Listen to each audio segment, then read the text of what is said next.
তো hair cutting করে নিয়েছি, মিনি ব্লগে চলে এসেছি আমরা আবার একটা। তো বোলপুর যাবো আজকে, বোলপুর শান্তিনিকেতন প্রেমদার সাথে। তো আমি আর প্রেমদা বেরিয়ে পড়ি। তো ফ্রেশ হয়ে গেছি প্রতিদিনের মতো, এখন ফ্রেশ হয়ে এবার আমি ব্যাগ প্যাক করবো, যেহেতু আমরা দুদিনের জন্য বোলপুর যাব। একটু ঘোরাফেরা হবে, তারপর দিদির বাড়ি আছে, সেখানে দিদির সাথে দেখা হবে, সবার সাথেই দেখা হবে। তো প্রেমদা চলে এসেছে, প্রেমদার বাইক নিয়ে আমরা চলে বেরিয়ে পড়ি। দেখতে পাচ্ছ প্রেমদা রাইড করছে। তো এখন আমরা দুর্গাপুর হয়ে যাব, দুর্গাপুর হয়ে টানা একদম চলে যাবো একদম বোলপুর।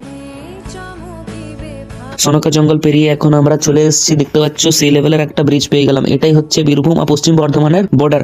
তো এই ব্রিজটা পেরিয়ে আমরা এখন পৌঁছে যাব বীরভূম জেলার মধ্যে। তো কিছুক্ষণ আমরা দাঁড়াই এখানে, ফটোশুট করে নিই, ভিডিও শুটও করে নিই, সবকিছু করে নিই। এই জঙ্গল পেরিয়ে এবারে ইলাম বাজার হয়ে বোলপুর পৌঁছে যায়। এখানে সন্দেশ কিছু নিয়ে নিই, সন্দেশ নিয়ে নিয়ে দিদির বাড়ি চলে আসি।